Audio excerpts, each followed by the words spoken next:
Hello, Assalamualaikum. Good afternoon, everyone. Allow me to introduce myself. I am Nur Najwa from the Malaysian Timber Council, MTC, and I will be your moderator for this webinar session. So first of all, welcome to our first Timber Talk series for 2023.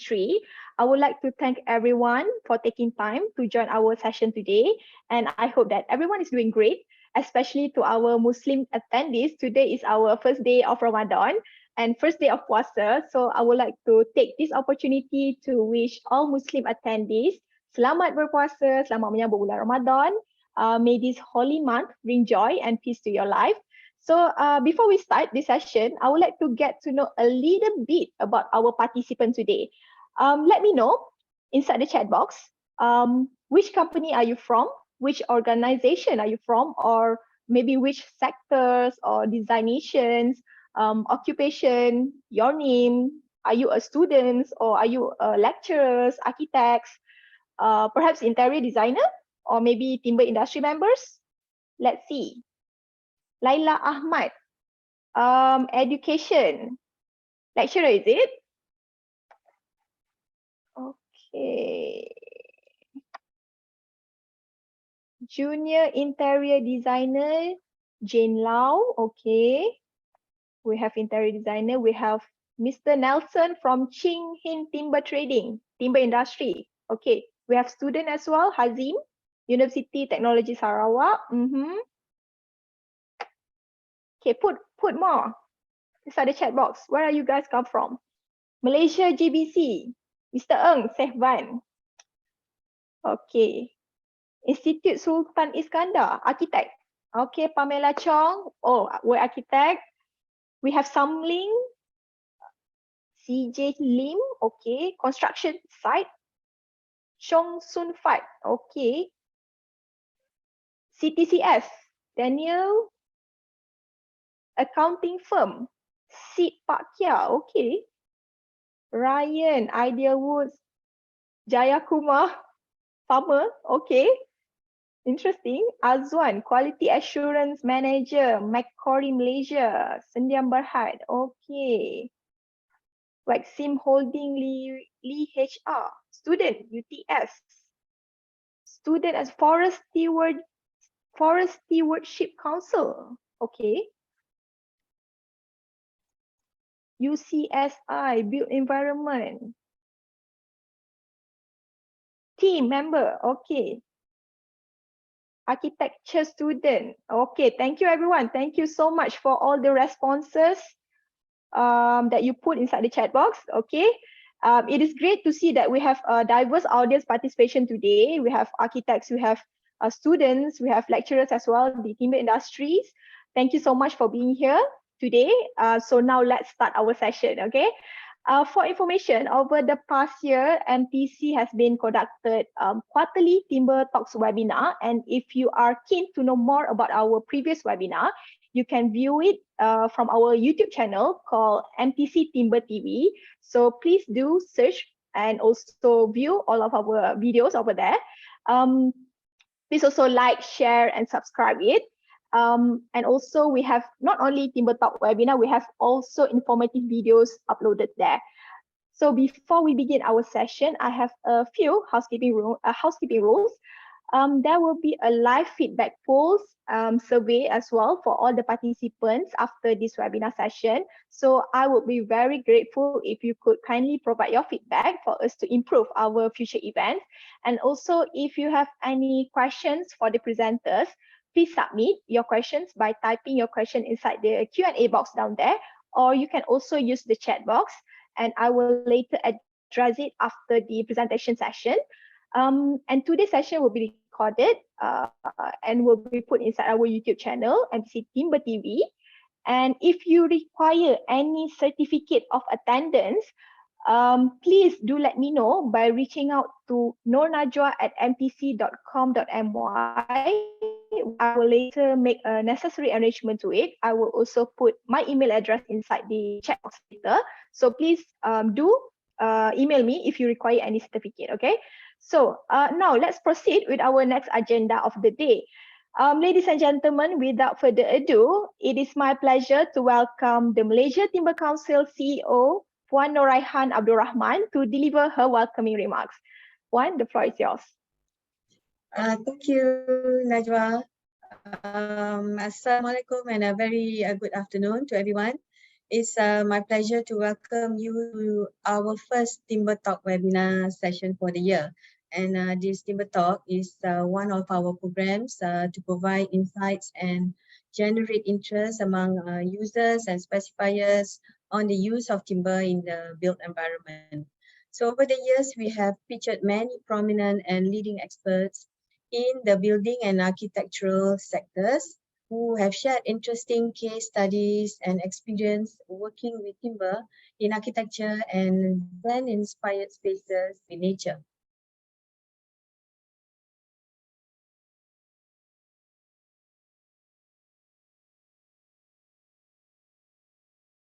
Awards and accolades in the country and abroad. And he is a prominent architect with over 3 decades of experience in the field of architecture. And it is indeed a pleasure for us to have Architect Wooi with us today. And in the past, we have featured several of his works, and one which is his own residence, which was built as a showcase for energy efficient design. I still remember that. And as we all know, timber is a natural and a renewable that has been used in construction for thousands of years. It is also one of the oldest construction materials that humankind has used. So timber is used in contemporary architectural design where architects and builders are realizing the value and benefits that timber can bring to modern construction. Unlike other building materials such as concrete or steel, timber has a much lower carbon footprint and is a more environmentally friendly option. And as a highly versatile material with aesthetic appeal, timber can be used in a variety of ways in contemporary architecture, be it structural or non-structural. Timber can be shaped to create unique and intricate designs, making it a popular choice for architects who want to create distinctive and innovative buildings. As architects and builders continue to push the boundaries of design and construction, I'm confident that timber will continue to play an important role in shaping the buildings and structures of the future and help contribute to green construction. So I would like to thank everyone once again for your participation and interest in attending this webinar today. And I trust you will find this talk by Architect Will fruitful and inspiring. Thank you. Over to you, Najwa. Thank you so much, Puan, for the welcoming remarks. Okay, ladies and gentlemen, so now we have come to our main agenda of the day. It is a great pleasure for me to introduce our speaker today, Architect Wooi Kuang, who will be presenting on the topic titled Architectonics of Timber in Contemporary Architecture. Okay. So Wooi Architects is a principal of Wooi Architects. He has over 30 years of experience. And he graduated from University of New South Wales with Bachelor of Architects in 1989, followed by Master 1990s. And he has garnered numerous recognition throughout his career, including Gold Winner Award from Malaysia Institute of Architects, Silver Winner Award from Malaysian Institute of Interior Designer, MIID. Also, he received the H Dream Homes Silver Winner Award, Gold Medal Architects Regional Council of Asia, Arcasia in 2011 and 2012. He also speaks to various events, including review projects, and served as external assessor at local university. He also served as adjunct professor at University of Putra Malaysia from 2008 to 2015. So without further ado, I would like to invite Architect Wooi to deliver his presentation. Over to you, Architect Wooi. The floor is yours. Thank you, Norajwa, for very chirpy, very energetic introduction, so I make sure that I have similar energy, bring similar energy to the presentation. And also good to see Puan Noraihan again after such a long while. Although just now you're cut off here and there, I can't hear everything that you say, but I know you're always very supportive. Thank you very much for inviting me to your I didn't know it's the first one. It's March. I thought my one would be the third or the fourth, but it's good. Yeah, good to hear that. But before I start, I would say that just wish all my Muslim attendee here, selamat berpuasa. Right. Hopefully, yeah, this year will herald in a lot of good things. Yeah. So I think without further ado, maybe I can start sharing the what do you call the screen and see how it go.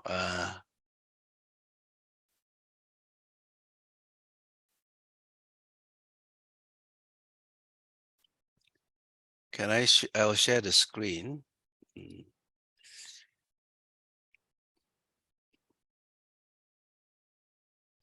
Is that okay, Norajwa?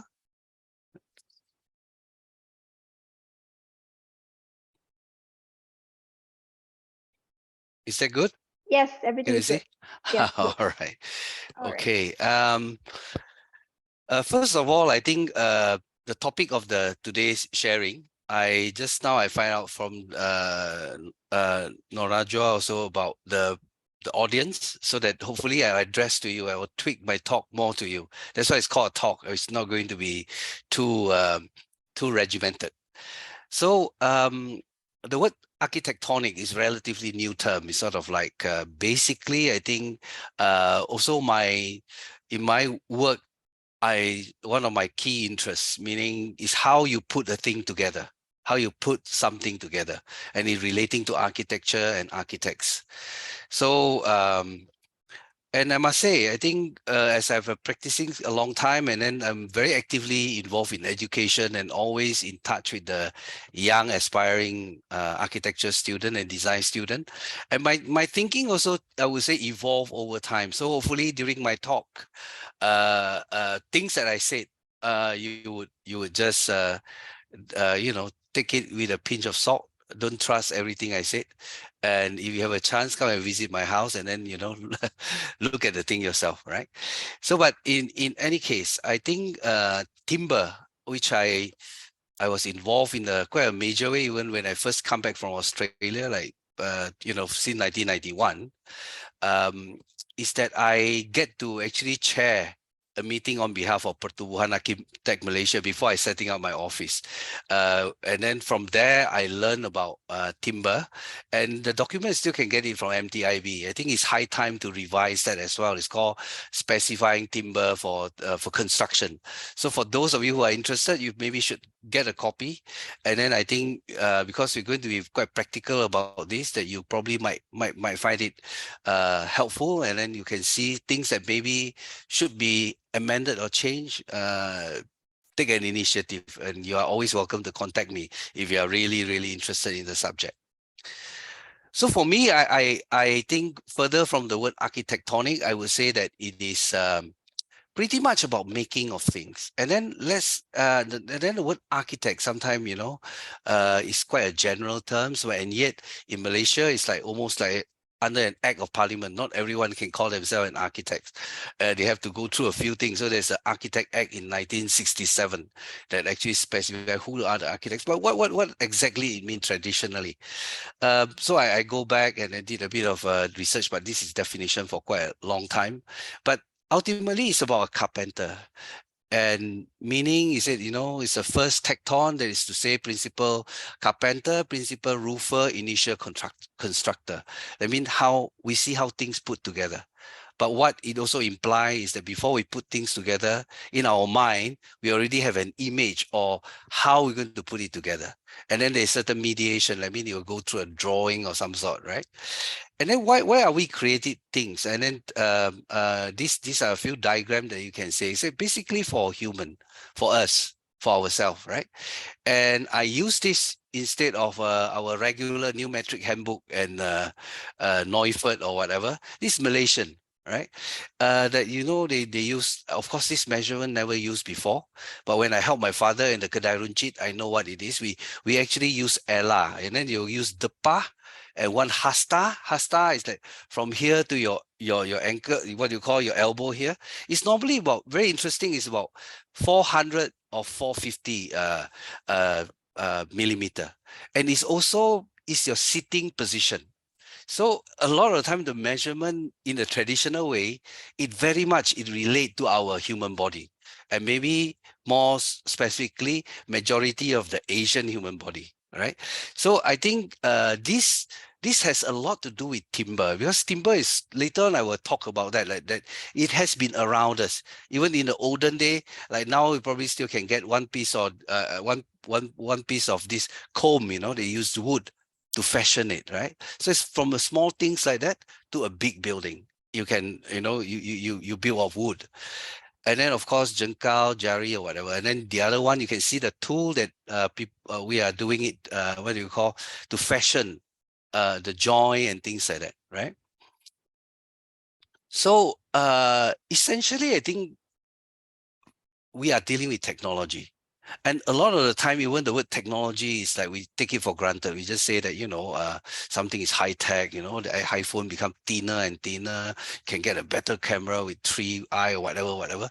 But technology in its real terms is actually have very much to do with the essential of our hand. Like I say, the word tecton is the Greek word meaning one who work with their hand, right? And then techne, the beginning of technology is that meaning is to reveal the potential of the material. That means more qualitative than quantitative. Example would be like if you're IKEA manufacturer, you're more interested in utilitarian or quantitative aspect. You see a piece of wood, just a piece of wood, that how much you can cut up and how many pieces of furniture you can make off it, right? By contrast, let's look at the precedent in Malaysia. I would say, like, to me, it's the Malay culture. I happen to grow up in a very small kampong area back in Kedah. So, but during those days, that when they are building a house, right, they have to the tradition even go back to like when a baby is born. If it's a boy, they will plant a chengao tree. A girl, then they will plant a coconut tree. So the idea was, the idea was so that when the boys grow up after 20 odd years, want to get married, they can make use of the chengao tree to become their main tiang seri or whatever, become part of the entire building. So it's like almost a sustainable type of way of living, right? Of course, now you can't really plant a chengao tree in your apartment, I suppose, right? So, but I would say that when you say reveal the potential of the material, right? It is like another example. It's like if you go to Kota Lama Duyung, is East Coast Terengganu, you will notice that like they would use the what do you call that Kota Lama Duyung, there's the madrasah, that actually they never use the what do you call, nail or anything like that. They will use pasak. Pasak is the dowel. So the understanding is that, for example, you look at the fascia, the front end of the roof, and then there will be a wood that coming through, that is like to hold the fascia with the rafter. So they will have a dowel. The pasak actually would put it in. And Terengganu is well known for chengao, but when they actually hold the building together, they will use kayu naga. And that wood only you can get it from Pulau Redang. And then apparently you will expand over time and then hold the entire structure together. So this is like only possible when you know the potential, know the nature of the timber over a long period of time. So today, I know I'll be talking about more like a culture of timber, right? And then how I'm going to try to use it in my own work.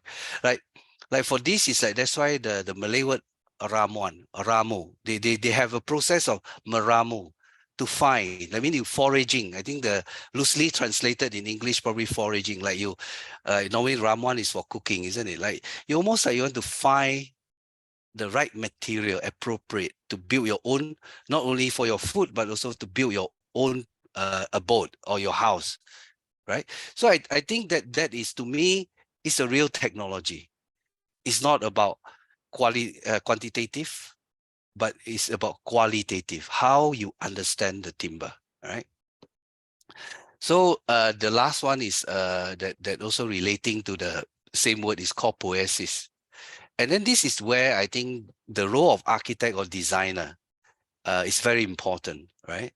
Or even if you're not a designer, never mind. Like if you want to create something, like I met in timber industry, a lot of, I would say, people with affection. In fact, I see one of the audience is my good friend, Saw Eng Tai, he know about wood. I think it's very creative as well. So sometimes you don't have to be labor a designer or whatever, but you're actually very serious. You know how to create things. So this word is pretty much that, right? Meaning to make, to bring something into being that never existed before. And to me, that is very crucial for architects to understand. Because architect, actually by nature, we are not a very sustainable people, because we use material, we consume, right? So the idea is to minimize that, is that we use the right material, right? And then I have an opportunity to meet that very famous Filipino architect called Bobby Mendoza. He used to tell me this, which I think is very, very true. He said, material to an architect is like a medicine to a doctor. Let's say if it's your doctor that actually very natural oriented, you'll probably find the food as your medicine. Similar in architecture. Like those of us that who maybe we appreciate wood is because of the renewable nature of it. And like just now, there's Puan Noraihan mentioned, like it's true, when you actually want to get a piece of steel, you have to know where the steel come from. You have to blow up some, you have to cut off some tree first to get to the hill, to get to the iron ore, and then to expend a lot of energy. And then by the time you get a 50 by 100, or we call it 2-inch by 4-inch member, or either you use it as a strut or whatever, the embodied energy is much higher compared with timber, right? So medicine to the doctor is just like material for an architect. To me, to select the right material is so important. And then to me, my favorite, I wouldn't say my favorite material, but actually I like material that I can regenerate. I think the actual material that I use from even my house, majority of it is timber, which I'm going to show. Later on, I basically will show you about 5, I will show you about 10 of my project, but to narrate certain point, because there's no way that I'm going to go through all of them. But with my house, because I got a good record of how it is put together. So you're going to see, like go into the kitchen of the chef like that. You see how the food is prepared, right? So you're going to see how my house is made. And then you probably can get a sense of how timber come into it together with other material and the idea behind it. So talking about the idea behind something in architecture, I think I believe that it's very important for architect to operate within certain belief system, or you call it philosophy, you can call it theory, you can call it whatever you want. But we must have an attitude toward what we are creating. While it's very exciting to bring something into being from nothing, but we have to be mindful of the fact that actually we are consuming things. So it's very important that we are actually creating something that is lasting and meaningful, right? So my guide for me is always this, that I have to know that when I created this, the first thing is know that I want to create something that touches us. How do you touch how we feel? Is that when you go into a building that you I don't have to explain to you, but your body somehow experience it differently. All your 5 senses, we call aesthetic is 5 senses.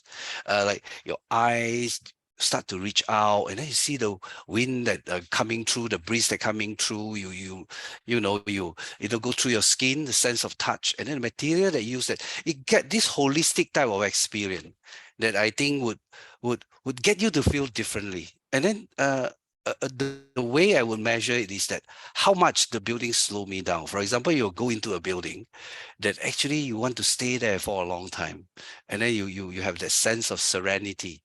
Is how you know how it bring everything together that put you in that state of mind, right? So I always very mindful of that. I actually I when I achieve that, I will be very happy. Second thing is that, okay, there's probably as especially as we grow older, I think somehow nature come very close to us. And then I think architecture is, although we are building something, I think it's always about how we reconnect ourselves to nature, right? And then recently, the last 3 years that we've gone through the greatest calamity is called COVID, right?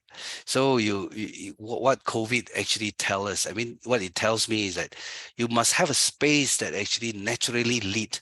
You have a sunlight that coming in that give you vitamin D naturally, that you don't have to buy the sun pill, right?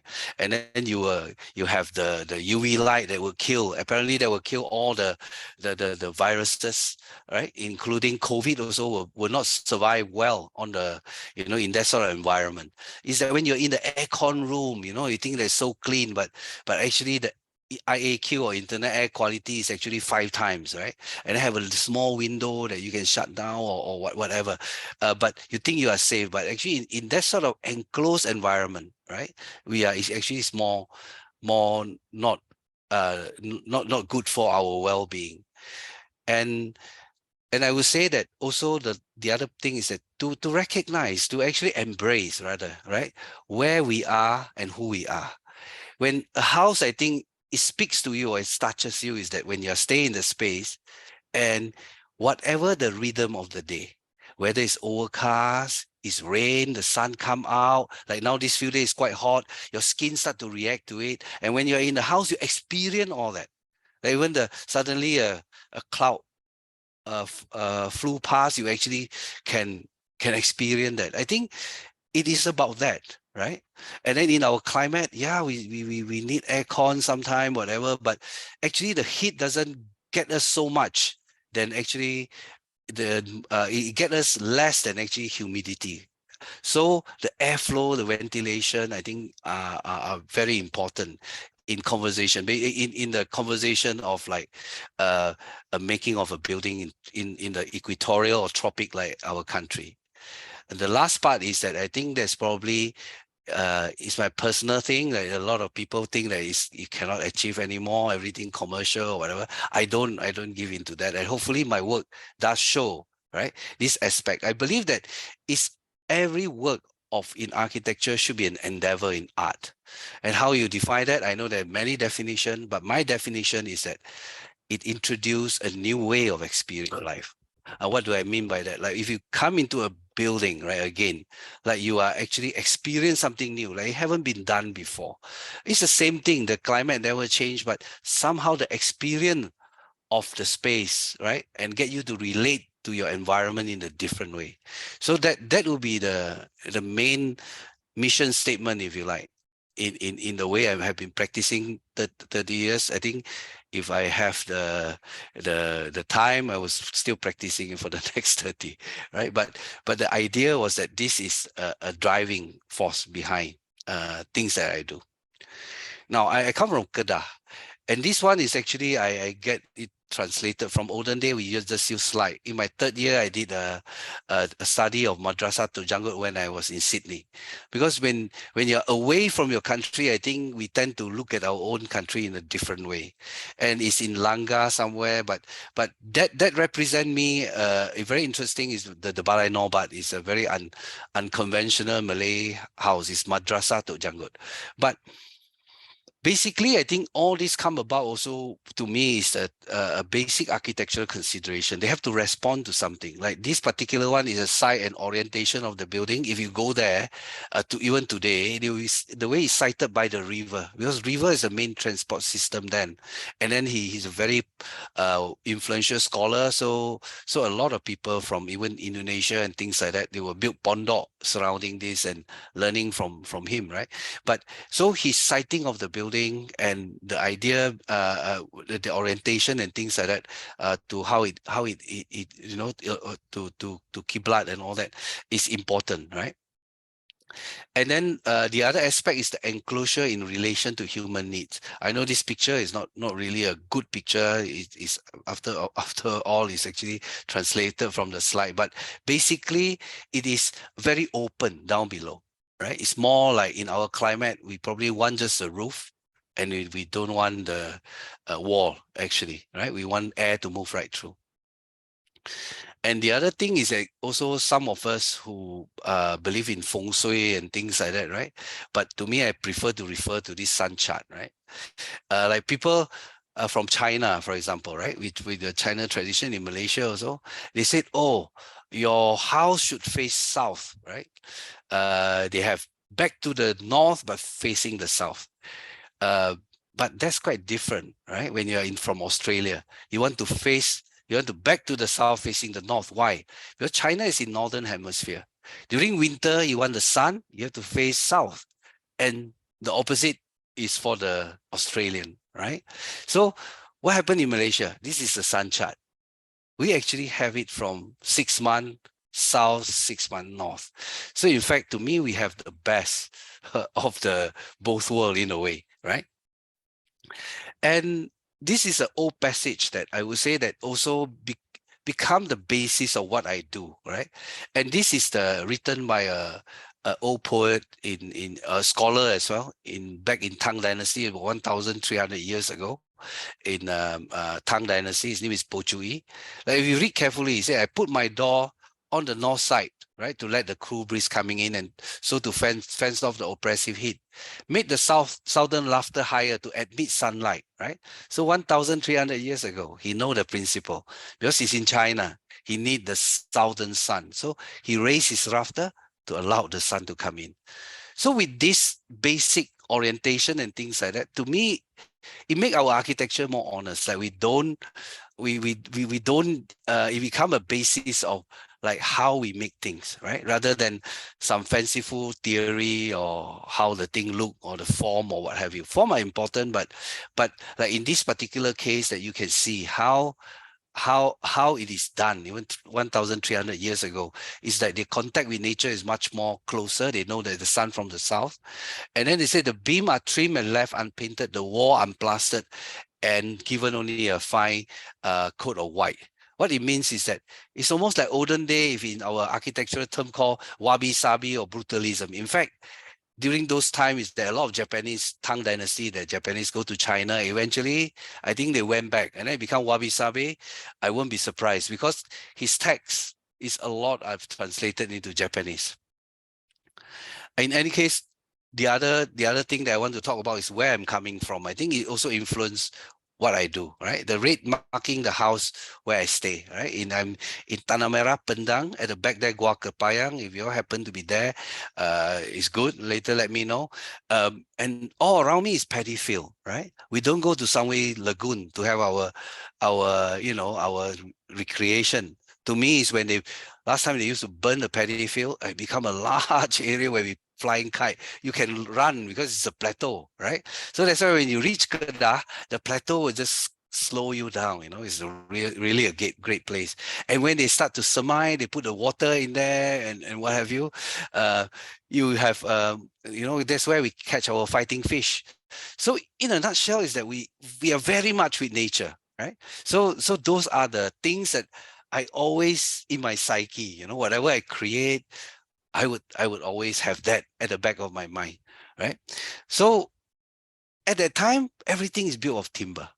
Although this one will not pass the UBVL 1984, because how can you use timber as the partition wall? And then, in fact, it's very dangerous. In 1970, I remember in Kuala Kedah, there's a huge fire. So it became the entire place was wiped out almost, right? But then in our kampong, then, become extra careful because they also use gas for cooking and what have you. But look at the nature of this, right? Now, with timber, actually everything come together in a relatively easy way, right? The community can easily find a tukang and then they put this together. And in the front, I used to help my father looking after the shop. And then there was lashes a bit of a, in front there, you see the people are sitting there, you know, they are waiting for the bus right next to it, all in timber. The entire building is in timber. Right, so you go to the back is where our kitchen is, and then when my mom cook laksa, you'll pass a few doors away. It's a terrace type of what do you call houses, right? So and then you know the goat, and then my father very creative. He create this chicken condominium. You know, he's slanting the wire a bit so the egg will come to the front. So you pick up the egg, the hen will not peck your hand. You know, so but all these are made of timber, right? So but of course we don't think big deal about it because everyone was doing it at those time, right? We are talking about probably what 40 50 years ago, right? Then fast forward a little bit, talking about recycled timber. So this is I done quite a long time ago, about 2007, I think, something like that. They're beginning to get some recognition for this particular house. But basically, the salient point about this house is that all recycled timber. It's in Sierra Mas. It's not an entire house. It's an area that left for me to build a tropical living hall, right? So I basically create a few tiers, and then I have because it's surrounding by trees, and I have glass at the lower portion so that it's already shaded by the tree, so the heat is not that bad. So beginning with my house. So when being an architect, I would say the house is to me not that I'm rich, but I have to borrow from the bank a lot. During that time, it's 1999, you know, the economy not very good. They're selling the land a bit cheaper, and then I got this place that where I'm building. So you start to have a lot of dream what you wanted to do. And to me, like what I said, you know, but I decided that I should have like one major umbrella because I don't believe in too much wall. I want it to be, you know, if I have a wall, it have to be openable or less collapsible wall. So in a nutshell, I won't go into the concept of it, but it's basically almost like a kidney shape, surround a curve size like this, but it has is generic from a center point. I also call it the Tiang Seri, but of course this is my version, not the original one. And in fact, this is where the builder started setting up the house. So this is like a protractor, if you all see that, and then it's 110 degree, and then it's basically there's a beginning of the house.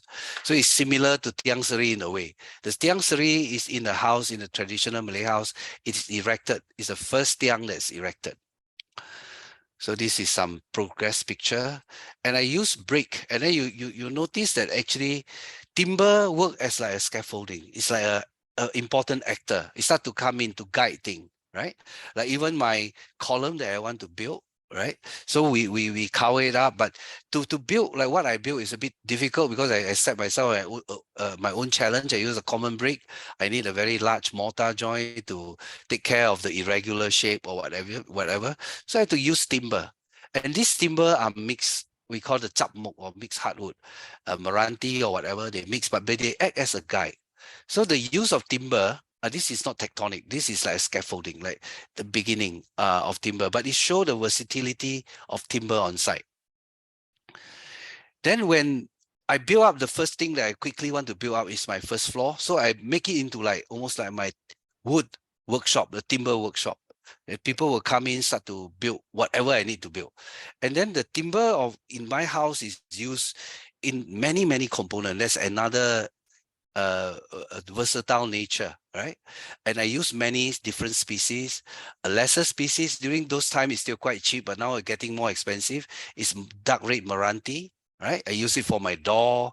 I use the, I said the chengal as my tiang seri because Raja Kayu is the main pole. I used chengal. The rest I will use rakyat kayu, yellow balau, and resak, right? So it is during that process, it is that entire place is where we dry our timber, where we do all sort of things below to prepare. Even the screen for the entire building is done there. And one more thing is the sizes. Like what I said, it can make into a comb. Like when we use timber, want to use it sustainably, I think we use a smaller section. Like this particular screen is only 20 mm by 20 mm. It acts as a screen, right? And then we put it on the outside because you want to screen the sun. The heat had to be cut off from the outside. And then in my daughter's room, I make a special bench for her. I call the gossip bench. So her friend come in, they can gossip there, right? So the point is that the wood also is a structure, but at the same time, it is also become a furniture. So I find that it's very humanistic way of using timber, right? Like or structure rather than it's all column and all that. But you sort of like make it into something more you can relate to, right? And the other exciting thing during the process also, I think during construction, you can already discern the quality of light that come into the house, right? And then it's to me, it's a very very enjoyable process, you know, to look at how timber put together. And this is the erection of the tiang seri.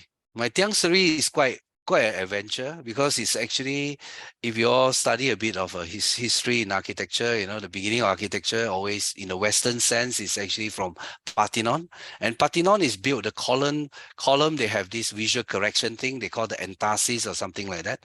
That means the base of the column is bigger than the top. So I try to do the same here. So the craftsmen have to join together 4 pieces of wood, which is in total is about 53 feet. And then top is 300 mm, 1 feet. Down below is 460, which is about 18 inches. So you have to taper the timber, right?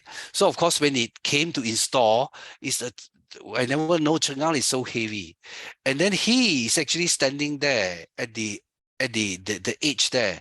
The craftsman is more anxious than me because he has been spending 3 months chopping it away, how to fashion the entire timber. And for your information, I don't think I can repeat that act anymore because I think our craftsmen also, I think we're beginning to lose them. So other wood, I will call the lesser wood, cheaper wood per baby, but it's still their resak, their yellow balau that actually carry my second tier. And I use again the standard sizes. So for the architects that interested to use timber, I think you will probably learn it one way or the other. When you go outside, 2x4 or 50 by 100 is called casa. The price sort of jump very high, right? That's why in my design, I tend to use standard sizes. I don't want to use oversized timber.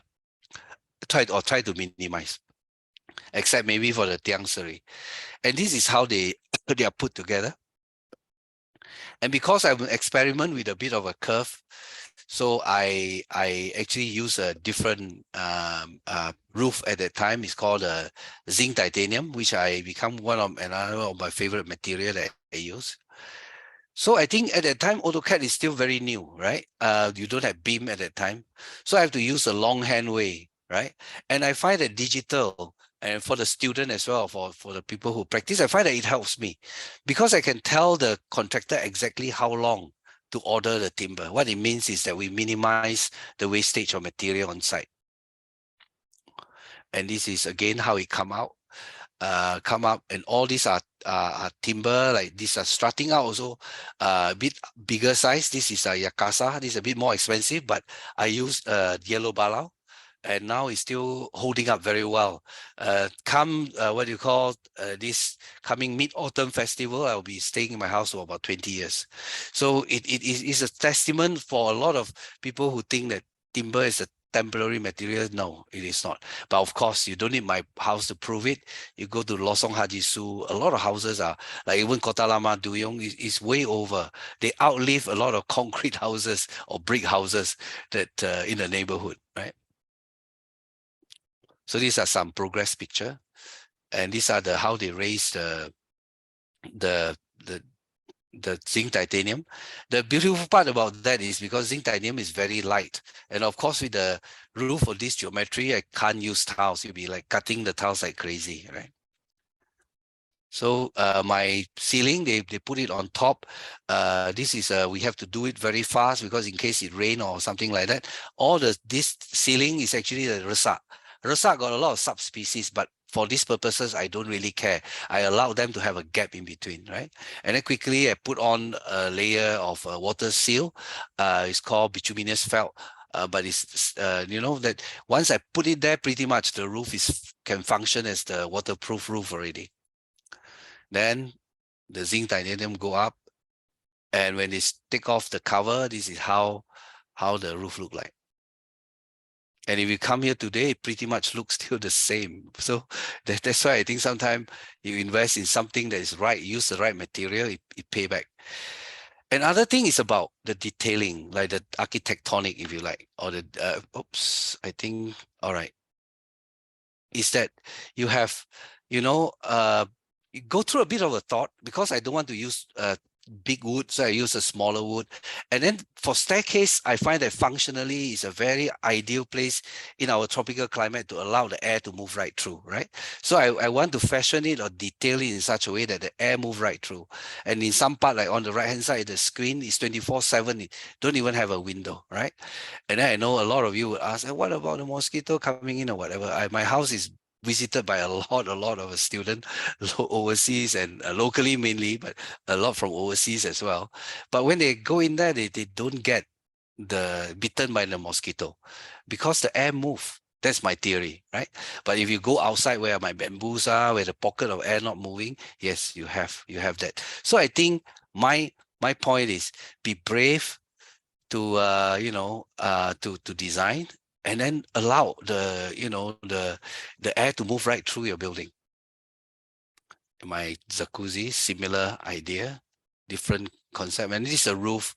I won't say too much about that. It's a bit of an exercise there, but again, it showed that it's very versatile. I can do a lot of things with timber. Like this one is because you do a curved roof, and actually the roof will move. So you have to find a way of stiffen it, right?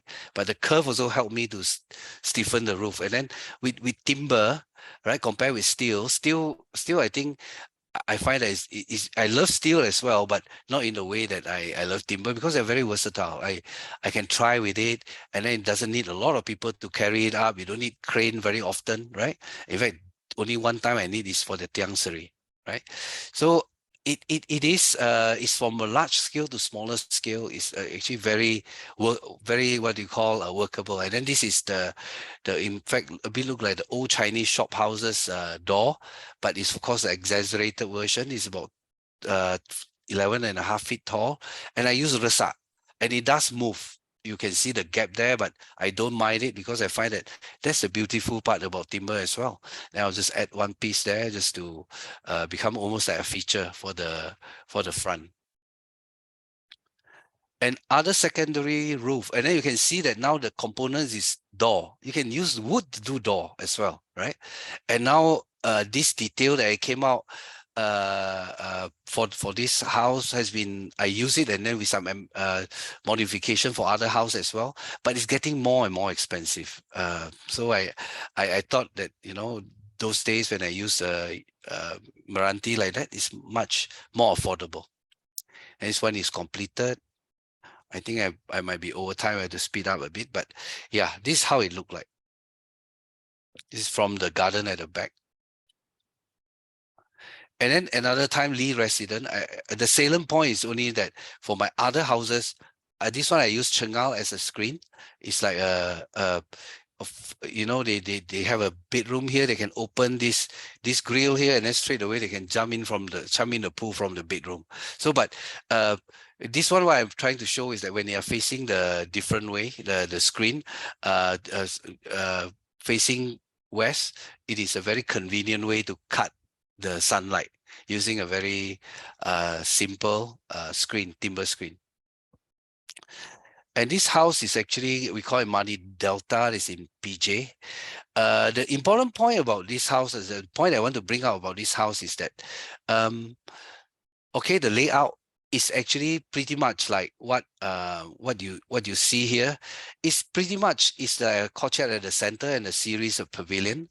And it belonged to, actually you all might know, is Dato Idris Jala. He's very much a more kampong boy than me, right? And he loves singing. So the layout, we create this later on. I will show you a bit of this, the living hall. That it's not so much a living hall, it become like almost the jamming. He loves singing and his voice is very good. So the whole idea was that it's a bit like the layout, that you don't put everything together or put it smack right in the middle of the site, like a bit like Malay house olden day, they call Gajah Menyusu. They will connect two building with what do you call, a selang or something like that. So this is taking the cue from that in a way. So on the outside, it looked like a very forbidding look. People cannot look in, but the hidden garden is actually on the inside. And it's actually back to the golf course, and in this particular one is that I actually, this is where I say I quite like the steel, is because while I like timber, but I don't like it as a railing because it tend to block, right? But of course, maybe you can design otherwise, but I find that steel, I can do it very, very fine, and then have a very nice yellow balau seat that they can sit, and then, you know, just lepak there next to the golf course. And then I also use this one, is that I used nyato. And at this point, I'm beginning to use a different way because I don't like to treat the timber as well. So I have to use a different way, meaning I have to use metal to break the route for the termite to reach this nyato. And then it's very thin because ceiling, nobody going to walk on it. So you know, but in a nutshell, when it's finished, it gives you a very nice warm like what do you call, a very well enclosed area, right, open to the swimming pool. And this is the jamming place, and I have some picture of when it is done. You see, the one look more like you know, a corner of a cafe with people singing. And in fact, he have many gathering there from his guests from overseas and locally, right? And this is like from I remember I joined him when he invited me. He's a South African ambassador that leaving the country, and then he has an incredible voice as well. So it become like, you know, an area. And later on I find that actually the Kelabit in Sarawak, they have this thing called Summit Ukong, the Payong. You have a very uncanny resemblance there, but of course I didn't know about it when I designed the building. And other aspect is the other house that I did in country at Damansara. Again, this one probably shows the things that I like. I hope that actually we will reach there earlier, right? So this is actually a three-dimensional curve, like what you are seeing here. It's a center curve is actually three-dimensional. And I tried to do it in timber during that time. That's probably 2009. This house is actually completed in 2009, a little bit, or 2010, right? So I can't get the laminated timber, so I have to mix two. A central they call the ridge. I use a tube, and then the because you see this one, this sketch here, none of the two rafter actually meet at the same point. So the computer, the digital aspect help as well, the digital input production, right? And then how to put the central spine together. Also, I can fashion it. And this is some picture during construction. And this particular one, I don't use chengao. This entire house, I only use yellow barao because at the time I feel that chengao's price gone up, and then I think it has been overused as well. And this is what I meant. None of the two rafter actually join together. But again, this also shows us the utility, the versatility of timber. And the other aspect I want to talk about on this house is the fact that it aged very well, right? So it is 2010, 2018. So some people don't like the gray patina, but I find that it's great. I love the color, the texture, right? And house 9 is that I would say that this how, you know, house timber, like when they are mixed with the other material like brick, even this is more extensive in terms of area, right? It actually, I find that they blend in very gracefully and very happily. And then this house as well, I built within a certain budget. And this house is a bit of a resak and a yellow balau mix. And again, you look at how these are actually 4 hanging seat that, their husband and wife at that time was 2 young children. So this is like a bit of a fun that they can sit there and looking down. In the daytime, the sun actually go down right at the center. And then at night, actually, they can even see the star, all right? So like what I said, reconnect with nature. Sometimes sunlight itself is already quite a powerful way of creating an atmosphere. Like also you see that the downstairs, the table, actually this is that when we do the door, they do extra one, so we just change it to a table. And next house I want to show is Heng House. It's more like another component. After the Lee house, for example, the screen and everyone doing the same vertical and something like that. But this one, I come across certain challenge because I find that when it's vertical, you stand at any spot, they always block you on other spot. But what if I want both? When you have horizontal, you tend to cut down too much sun. So this particular house, I created this off-cut using the Chengao off-cut to create this because it's facing west. So the western sun can be very severe, right?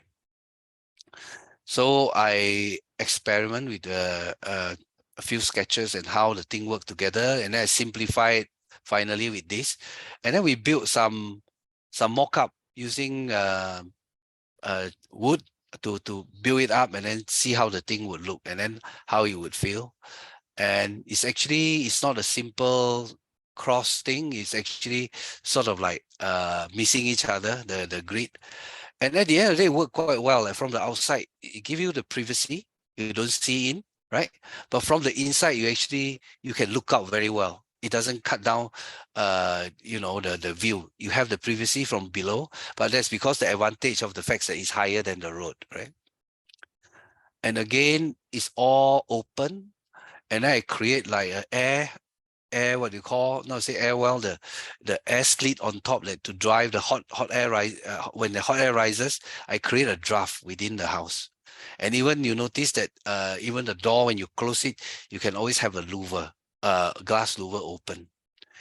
And I think it is the lightness of timber and steel that allowed us to create this sort of a permeability or transparency in the design, which I think in our tropical climate, it worked very well.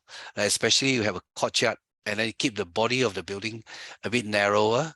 Then the cross ventilation and not only that, like even when you stay there, like the parents might be in the one part of the house, but they can easily see what's happening on the other part. They don't need to use a handphone to call them, right? Especially when the house is getting a bit big. And the floor here, this Heng house is that the wood that I use for the ceiling is yellow balau, and then down below is actually they call the ironwood, but it's more like it should be called belian. It's from East Malaysia, and it's still wearing off very well. But the detail is so that you have to make sure the water doesn't retain on the wood, so the water always flow away. And this another thing that I always like to experiment. Like this one again is about, it is only, I use Meranti and steel work, right? So the railing and the support for the timber, it work as one.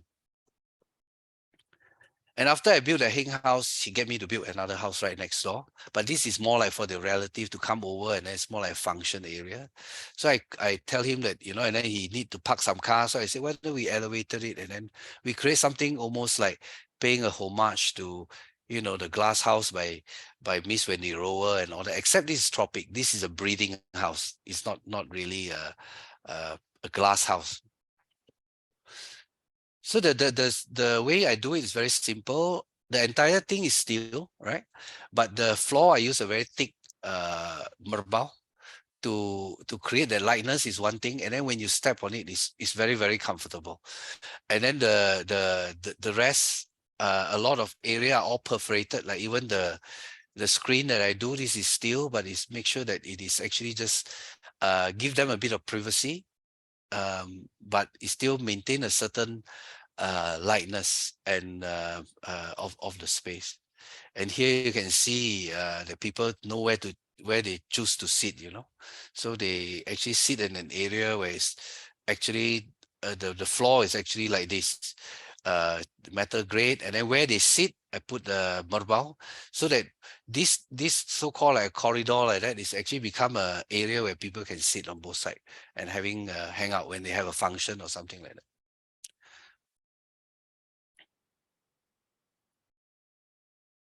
So this is essentially sometime, you know, you don't want to use, when you use all wood, sometimes wood become very cheap. But if you have this one, actually, if I don't use all use metal, it'll be too industrial feel. You feel a bit cold, right? But with the ceiling and the floor, I think it gives certain warmth to the space.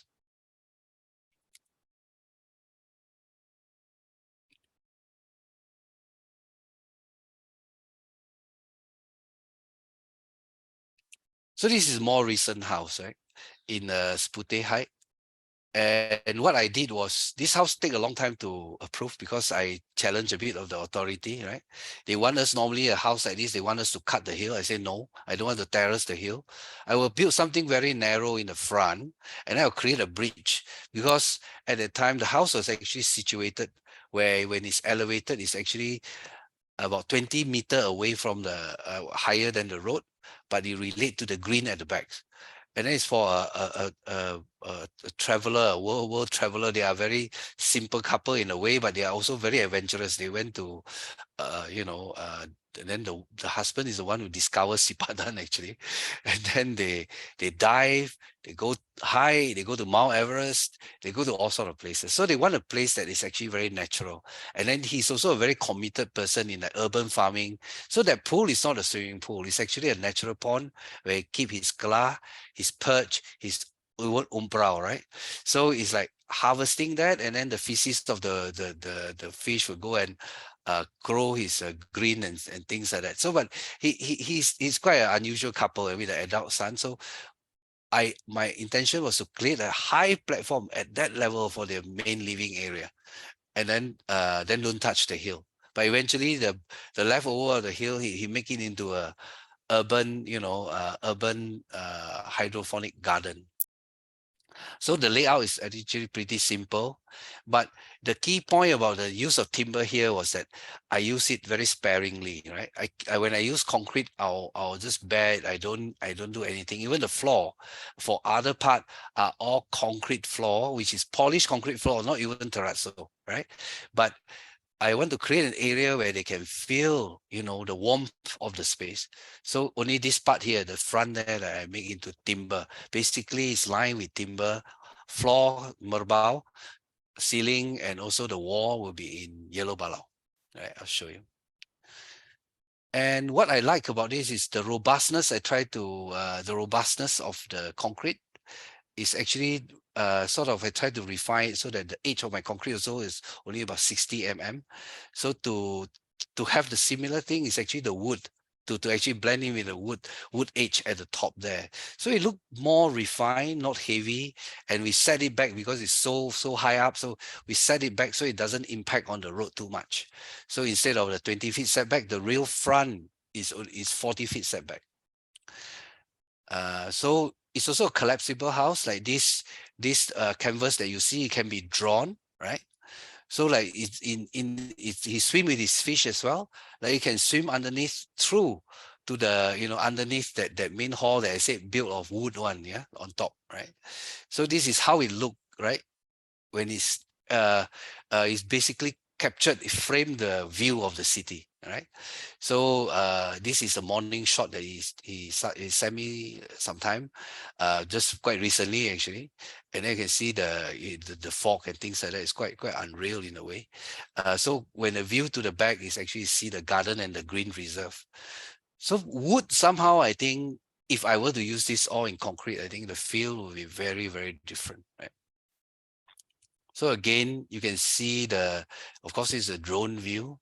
You actually see the permeability, right? It's quite transparent. It's not blocky, although it's actually have concrete surrounding it, and I use a lot of concrete blocks. So the majority part of the house, in fact, almost entire part of the house actually function without aircon.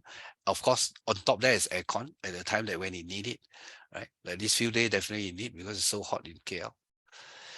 And this is the second last house, I believe. Is the Yuan house. It's actually right next to the forest. And this one I want to show you is actually I start to have shape like oval shape here, right? I want to show you is that how a separate element can be made. And then this client actually came to me with thinking that I want to build like 40,000 square feet. I cut it by half because I felt it's too big. And then the half that I leave out is actually I create a central garden or tropical garden at the center that it can relate to the forest reserve. So on the first floor, the foliage sort of like just continuous, right? So this one, could I do it in timber?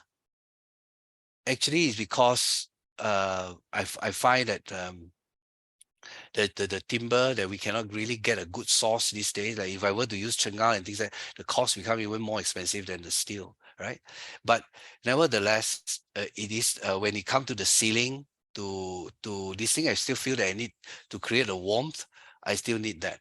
But one of the salient feature that I'm talking about here is that I want to create furniture within a room, for example. Like this is actually a box, or they call the iconic seat. It's about 2 meters into the space, 2 meters up and 2 meters, or basically a cube, 2 meter cube. That means you can lie on it, right? So every bedroom would have this. So it's like almost like a wooden frame, the framing part of the forest. And you got 4 children, so each children have their own frame. So this is how it looked like. It cantilever out about 1.5 into the space. So it's quite an unusual feeling when you are sitting there like you're on top of the tree house. And this one I use merbau, right? And then the curve, like for example, because actually originally this is maybe a bit of an issue that I have with the way timber is being organized now, right? Is that we actually I get the wood on the side, but it's all not up to the standard. So we rejected all them. So I have to create a steel structure instead that I find that is not very too industrial like. So I have to fashion a certain ceiling, right, to create this space. And this column is a composite steel and timber column. Down below, then this one is the screen actually. But what it shows is the when you come to timber, it's actually very, very versatile. And then this is a very contemporary way of using timber. Like it's not the traditional way, I know, but it's nevertheless, I think this is probably for the student to even go further. Like in Malaysia, we have 2,650 species of timber, that which I find like we understand maybe just 10, like we just abuse them, right? So, but I feel that, but just earlier before I start this talk, Puan Noraihan told me that I think it's a good thing they start plantation, right? Using eucalyptus or something like that. Definitely an area that we should go into, but then we should continue. Then we can continue to use timber. And for me, it's actually, to me, it's the most a logical way for an architect to go, because like you see concrete is nice, but you have to get lime, sand from the river and all that. Those are not renewable, whereas timber, you can plant it, you can renew it. So, but having said that, I think all the university that I go, I don't know how much they have listened, but they seems to have some effort there to what do you call, to understand our species a bit more. And then rather than like now Singapore, they're building like 7-story high rises, but that's the topic for another day, because the way they use timber is very different, right? And I managed to interview also the engineer at the Mactan Airport. So certain all those things are happening around us. I think as architect or architecture student, we need to know.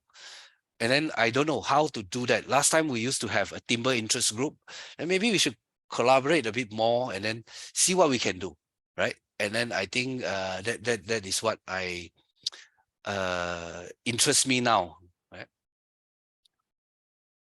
There's a central garden again. Yeah, it happened to be a eucalyptus tree on the right hand side. This one. right? But this one, I think probably is a different species. I used to have two. One is blown down by the wind. So a lot of time, like to understand our forest is also very important. To understand our trees, to understand our forest. Like most of our chengal actually come from East Coast, Terengganu and all that, right? So when we try to introduce any species, doesn't mean that it will grow. So a lot of research and understanding about our environment is very important. Last project. This one is, I want to show the commercial use of timber on my part, right? I actually dislike plywood, right? But this one I use plywood, right? Why? Again, I said I like change my mind as I get different material, right? And like for example, I didn't know you can get a very nice ply, the what do you call resak ply. In fact, this is resak plywood. It's only 3 mm, but we need another plywood at the back to support it. But resak is actually relatively good wood, and then the color was like a lot of this one, it looked like a milk chocolate like that. So it is more acceptable to a lot of people who don't like dark gray or what have you. But my point is not this, is that when I take this project, it's an existing factory. So the existing structure itself is not strong enough if I were to use even 12 mm thick nyato or yellow bala or whatever. So I had to use something very, very light. So I managed to get this. I think thanks to I think I have some collaboration with Mr. Sawing Tai at the moment. It's actually it helps. Actually, this one is still work very well. It's actually has been there since 2017 or something like that, right? But ultimately, this particular one is that again, I want actually when I this space here is that I use reinforced steel, right? That I can get it freely, because with commercial project, you're not going to get a good budget compared with houses, right? So I want to use something standard. So this is what I do, and I use them. I double up. The engineer have to work harder for me.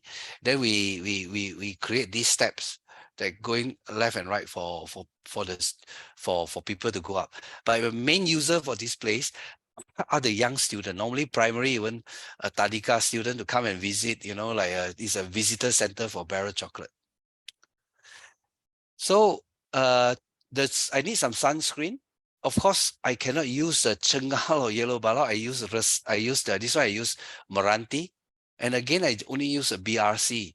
So I fashion it in such a way that I can get a bit of inclination so that it can filter the sun. And the interesting part is that when it filter, it look like a chocolate on the floor, right? So these are all by chance, right? But nevertheless, it just give certain, I think, interest to the space below. And then all my services are exposed. So this is yellow, what you call the resak ply, which I pleasantly surprised when I employ this.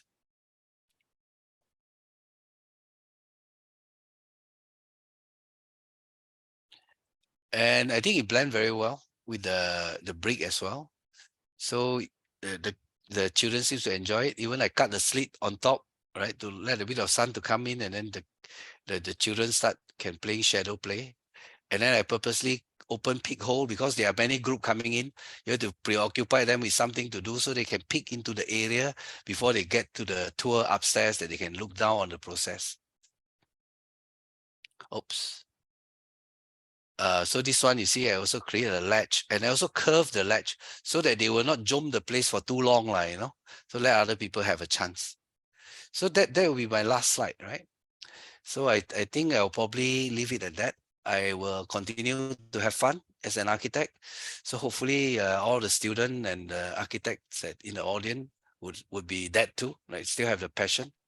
So I will, 46 is just 1 minute over time. Back to you, Norajwa.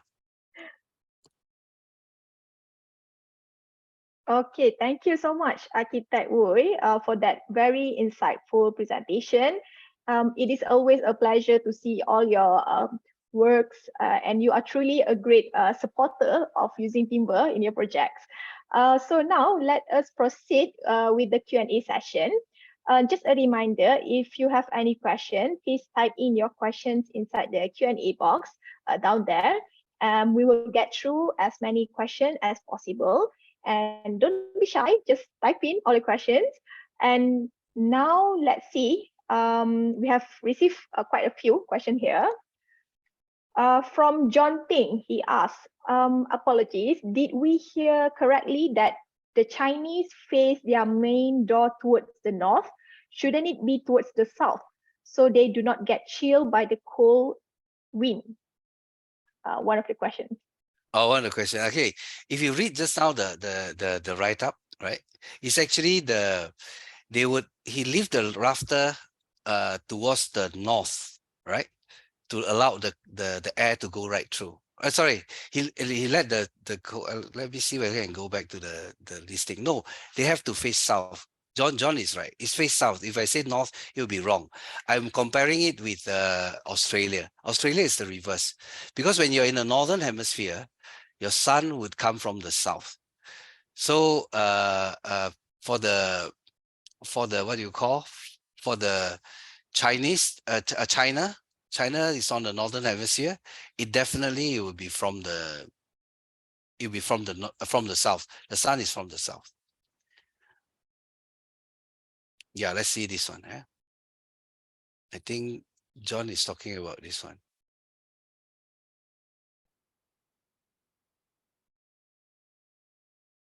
Oops. Oh, not this one. Right. So this is actually from his what you call, he wrote called the record of the Thatch Hall, how he built the Thatch Hall. This scholar, right? He said, I put my door to the north side to let the cool breeze so as to fend off the oppressive heat. So, but this particular Thatch Hall is actually sited next to a creek or whatever. So he probably have a local thing. But when he talked about this facing the sun, he said, I made my southern rafter high. So the rafter is high. So because normally the winter sun will come on the lower inclination, right? So he said to admit the sunlight. I mean the southern rafter high. I mean to have a southern sun to come in. To have the southern sun to come in, right? So hopefully that answered John's question. John, are you the John thing that I know? Design. But Okay, okay. they cannot talk, right? They only can type. No, Yeah. yeah, they Okay, can okay, only sure, type sure. here. Yeah, Okay. So John, you can type your answer later. We will read it out. Okay, next we have one of the question. Can I know how you bend, curve the wood? I never bend my wood, no. It's actually the curve look like curve, right? Like actually, in fact, if you look at now you have it in your this here. I don't know where where he's think that I bend my wood, yeah. But I never bend my wood. Like when for the central volume there, I also never cut my wood if I can help it. It's overlap. Like even in the oval shape, it's overlap. It's never cut. I don't know whether it makes sense to him or not. Okay, Like this one comment. also, it doesn't bend. It look like round, but it's actually every segment is actually straight. Although the end result is this that he see, right? But this is actually a bit of a geometry trick, you know. It's a cone, you cut it straight, then it turn into a curve like that.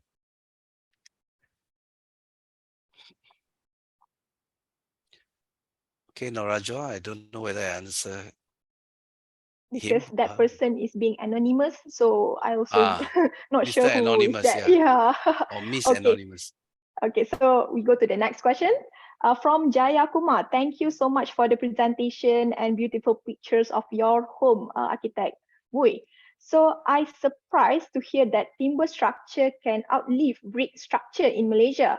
Yeah. I would like to understand what is the cause of degradation of brick structure compared to timber here. But of course, I think probably I make a bit of too much of a generalization, right? But I actually the one that I saw, right, is in actually, to be more exact, is Losong Haji Su. They used to have an old house there, or of Cheng'an, and then they did a concrete extension. But it's just a flat roof. Probably they didn't protect it well enough or whatever. That one already dilapidated in a very bad way. But wood also, of course, is subjected to this, but you have to protect it as well, right? So when brick is actually, if you don't design it well, right? If you protect it, probably it will last for a long time as well. I mean, there are big structure that last about 1,000 years ago, right? So I would say that uh, it's probably is the design. Like in Malaysia one, now even worse, we don't really have a good brick structure because we are using concrete frame, brick infill, right? And then plaster over. They crack all over because the concrete and the brick, they expand in a different rate, right? So that even lasts even shorter. And then a lot of time they not shade enough. The bottom there start to grow algae, macam-macam, all sort of things happening, right? So I think it's more on design. So I think maybe, yeah, I will retract a bit. Probably a bit of a general statement, but I would say Losong Haji Su is the one that when I saw it, I was amazed. Okay, one more question from Jaya Kumar. Thank you. A question about waterproofing the timber. You mentioned the natural pool indoors and the photos showed the kayu belian exposed to rain. So I'm interested to hear your advice on this aspect. Actually, Belian is a very unusual timber. Available only in East Malaysia, but it used to be banned to even come to Malaysia. But now I think they seem to export everywhere. But okay, I think it's about the design as well. Again, right? Like the important thing is that you don't allow the water to stay in the wood. I mean, the water will just go through, but now they have a very nifty, what do you call, stainless steel to keep every pieces. They cut a groove on both sides of the brilliant, and then they will insert this steel piece to keep it away so that there's not really tongue and groove. So that means water, there's no water retention. And it always below there, they need to have either concrete or have some timber batten to make sure that the water don't retain in the wood. So even the batten that supported is always supported by concrete at spacer, you know. I mean, it's not like a full concrete. It's a spacer to support the batten. So it's about the design. I think the principle is that not to allow water to stay there, and then it's the right species. But you get the wrong species, of course, it is you're still going to have the same problem. Back to the question on the how you bend and curve the wood is actually referring to your daughter furniture. Oh, okay. Actually, my daughter one is actually the end there is actually, you see, it's all in proportion, right? If you have, say, like for example, my bar counter also upstairs, I also bend it. But when you have the proportion is like the edge there, if you notice, let me see whether I can get the slides back.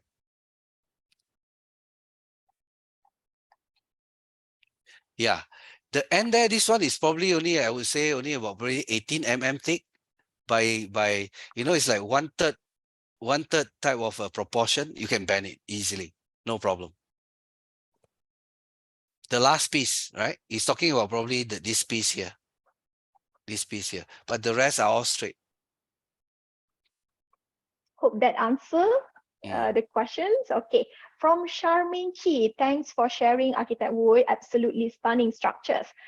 Timber sure can last. For example, there is a temple in China made of timber back to 782 CE. But as important, sustainable timber is renewable and has low embodied carbon. Basically, the building can store carbon. And she also shared a link of timber structure. Thank you so much, Shamin.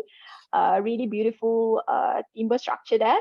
The question from her is that, may I please ask whether you have come across any tropical hardwood used for CLT, cross-laminated timber, for tall structures?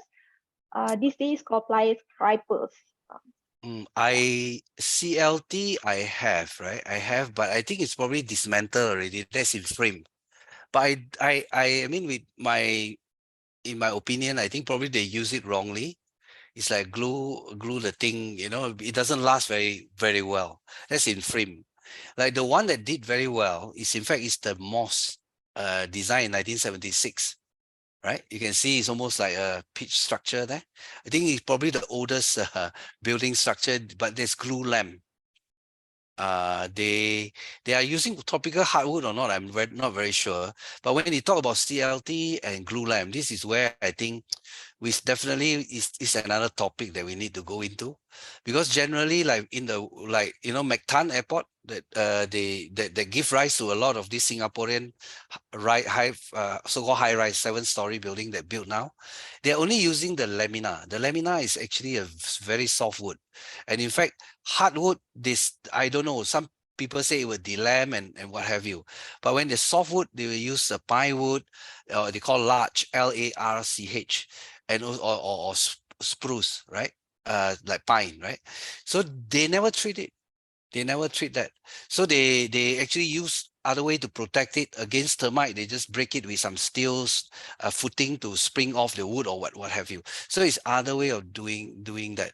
So I think to use tropical hardwood to laminate is a bit strange to me, right? Like I said, like in our tropical hardwood, for example, like you're looking at chengao, or okay, chengao, probably I really don't want to mention it too much. I don't want people to use it too much, because it's naturally have a extractive, I think, is the durability is very high. The termite don't attack unless it's really sapwood. I've seen chengao one piece and then like sort of on top, because it's the sapwood, so the termite sort of just use it to travel through to attack other wood, right? So there are a lot, like what I try to mention about the culture of timber, right? Like it's a lot of the time is lie in the traditional Malay way of using it. Like I say kayu naga, it expand and all those things. So those things are, I think it's still very in the infancy. We don't really know. So if you have wood like that, why do you want to laminate it? Why you want to cut into small pieces? Maybe it probably is a different way. You probably have to still use it monolithically, but probably engineering it in a different way, right? So you probably use wood, like for example, to me, soft wood.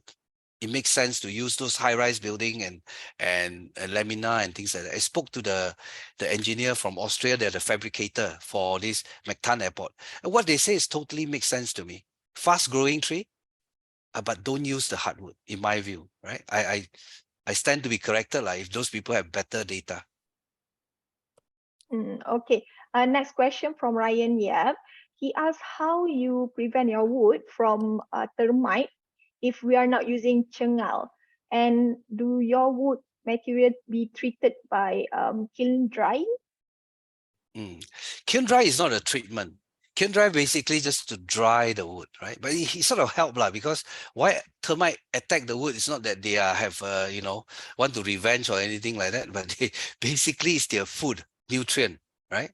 So that's a good question. Like what I just said earlier, is that you have to detail it. Like for example, I would use a lesser wood now. I wouldn't think about using other wood like kakabu or something like that, soft wood. But what you do is to break the route for the termite to travel. The termite, they only can live in the subterranean, That means they cannot see the sun. They're like vampire like that. So and then they can tunnel through steel. They can tunnel through concrete maybe, but not steel, right? Like Mactan Airport, how they can ensure is that they will do a concrete first, and then before they spring off the foot of one of the arches, they use steel.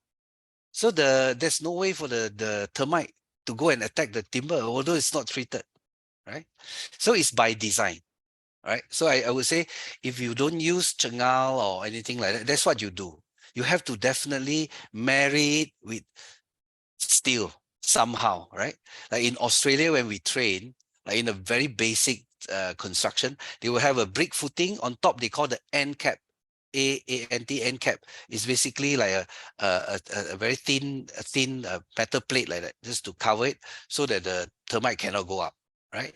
So I think those are the things. In fact, I think that would be a very wise things to do. To rather than first, I think chengal is getting very expensive, right?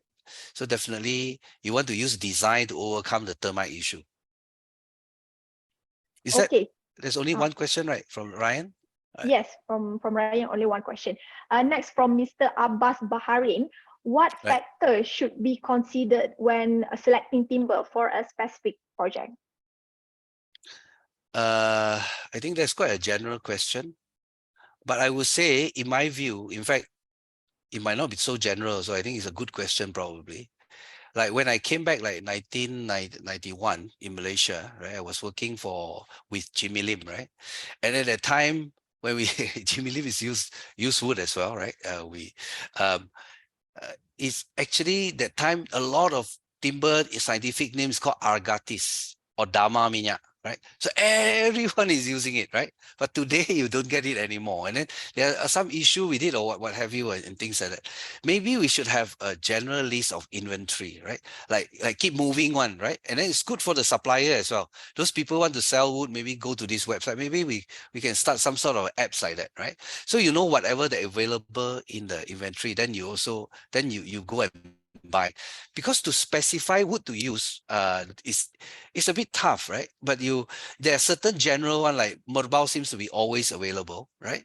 But there are other wood that you got in the market that people don't know about it, right?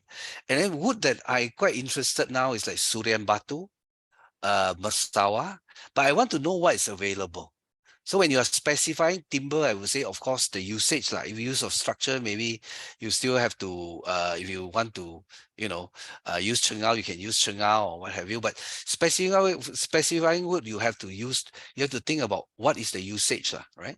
But if you are the interior designer, whoever the listener that listen in, I wouldn't say I want to challenge you, like, because I actually generally, I find that the interior design that I find that they're going to face a lot of problem is that actually they use veneer.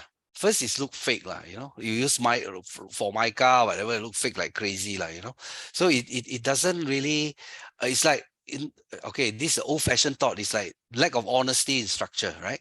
So if they were to know their wood, right, let's say they want to specify internal use the commonly available one, right? And then Mersawa actually is very light color or what have you, but use solid wood. My point is use solid wood. That's my something that I really hope that the interior designer will consider. Okay, from Brenda C. What about treated timber, CCA, to prevent termite? Does treated timber still not 100% termite resistant? Yeah, I think that is the one that a long time already am dead set against CCA, right? Even I think I have a discussion with this supposed to be the Arup's #1 timber engineer, Andrews Lauren. He visited me and then talk about CCA. I'm not saying argument, but CCA is copper, chrome, arsenic, right? The word arsenic, you know what it's well known? In the old Chinese history, a lot of wives go and poison their husband using arsenic because it's odorless. You get killed without knowing why. Only that you turn black or something like that. I don't know. But what I'm trying to say is highly toxic, right? Like even Indonesia is banning it, right? America at one stage they approve it, but if you use that, you have to use 10 feet above or area that people cannot touch, right? So it's so toxic. Why do you want to use it? Like Andrew Lawrence telling me is that copper and chrome would affix the things to the wood. When you touch it, also no problem, right? But our industry, I think, is very lack of control in that sense, right? Although the old tiang lampu is good, right? So, but unless you can control it, but my short answers to you is don't use it. The other way is that maybe go and talk to my friend, Dr. Clarence. He's a treatment expert. So it's probably boric or borax. Even some people say that that's no good, but there's probably a bit better. But that's my view. You don't have to agree with me. Is that I want to use wood that's susceptible to termite. I will use, let's say I want to use for the ceiling, I will use steel, what do you call trusses inside? Not trusses, the purlin or rafter or whatever. So I know it will not be attacked like that house in Muddy Valley, Muddy Delta, right? That I showed just now, the one look like Summit Ukong one, right? So it totally break the thing. I mean, the house is standing very happily there. Yeah. No attack incident. Okay, we're actually running out of time. Okay, so we have a lot of questions coming Oh, I in, was surprised. but Nobody yeah, asked. but I have to pick only one last question. Okay. Yeah. No, Okay. if they want, they can send it to wearchitect@gmail.com. Yes, I I will will later answer, right? share the email address of Architect Wooi Yeah, later yeah, on. Maybe you you can. can Yeah. send out the Mm. whatever question you have with for towards him. Okay, so last question. I'm just going to pick. Okay, what do you think from Azwan Asmat? What do Yeah. you think of using plywood as the structural material instead of only decorative purposes, such as sheeting materials or framing? No, in fact, that's not a bad idea because like some they call CLT trusses and things like that. The plywood at the center, but now plywood is the technology has changed a lot, right? It's called the cross lamination and stuff like that. They have beautiful structure make out of that. So I have no problem with that. I have no problem with that. But I think with plywood, one thing we have to watch out is that that's why I'm glad today the response is so good. I hope some of you are quite serious about it and want to go deeper. I always want to have more conversation and probably can collaborate with the MTIB or whatever relevant body. Is that this all the lamination thing, right? The glue, if it's something to do with formaldehyde or benzoyl or whatever, then it is an issue. The urea formaldehyde is cancer leading agent, you know. So now you see our cancer incident is keep going up and what have you. So it's a lot of time using natural wood. That's not scientific proof yet. They something negative ion or whatever. I don't buy those as well. There's no data to support this. But when you use it untreated, anytime is better. Like plywood, I think the issue is in the glue. So what glue you're using, I think that will be the main issue to make sure that it's not those nasty stuff lah, right? Okay, so we have come to the end of our webinar session today. Thank you so much for all those questions that we received here. And any additional information, any additional question, you may also send it to Architect Wooi. I have shared his email address inside the chat box. You may send it to him. So before we end it, Architect Wooi, do you have any final words to the audience? Well, I would just say that I'm very surprised that there are so many attendees because I have been I won't say that I'm not like born to love wood or anything like that, but I always say that if we love our environment, and as an architect we are in the forefront because we are consuming resources, right? And then I always say a lot of people tend to think, oh, Lockway do a lot of timber building. Yes, why? Like I say, if I were to be born as an Inuit, or olden day we call Eskimo, I will be designing with ice, like the Inuit, they have about 27 words to describe ice. They know which ice not to step on or whatever. To me, of all the architect in the world, Malaysian architect, we should be conversant with our timber. We have 2,650 species that I know, right? And then I think we are even more than the tip of the iceberg, right? So I think, yeah, I encourage all the university to do that. I mean, I'm involved. I'm IAP lah, external reviewer, whatever, but I don't know how much they listen. But I hope that all of you, if you're a student, go back and catch out your teacher, like, hey, Mr. Wee, talk about this. So I am quite happy to have a conversation with them. And then to young architects or even the seasoned architect that are practicing here, I think it's good fun. It's really a fun thing to know about timber and then how we do it, right? So I hope it helps all of you and good luck. Okay, on behalf of Malaysia Timber Council, we would like to thank Architect Wooi for taking his time to share his knowledge and insight at this webinar. As mentioned earlier, we would be very grateful if you could kindly provide your feedback by completing our live feedback poll later for us to improve our future events. As a gentle reminder, this session will be recorded and will be put at our YouTube channel called MTC Timber TV. So please do check it out later. And should you have wish to know more about MTC program, please follow our social media and also our website. And one more information, MTC will be organizing its international woodworking trade shows called Malaysian Wood Expo 2023 from 18th to 20th of June 2023 at Malaysia International Trade and Exhibition Center, MITEC. So it is an event about timber and timber industry products. All exciting activities and product launches, business matching mission will also be we were going to have there, and pocket talks. So if you are keen to become an exhibitor or visitors, please visit malaysianwoodexpo.com.my or email to us info@malaysianwoodexpo.com.my. I will later share the link inside the chat box. We also have various activities lined up for this year, so please do check out our programs. I hope you find this session insightful, and thank you so much everyone for joining our session today. I hope to see you again for our upcoming next Timber Talk session, which might be maybe in May or June. So that's all. Selamat berpuasa to all our Muslim friends. This concludes our webinar session today, and thank you all for attending. May you have a wonderful thank you very much for day ahead. attending. Yeah, thank you for organizing that. Yes, Fantastic thank MC. you so much. Yeah. So for those that want to have a certificate, please email it to me. Yeah, I will share it inside the chat box as well. Thank you so much, everyone.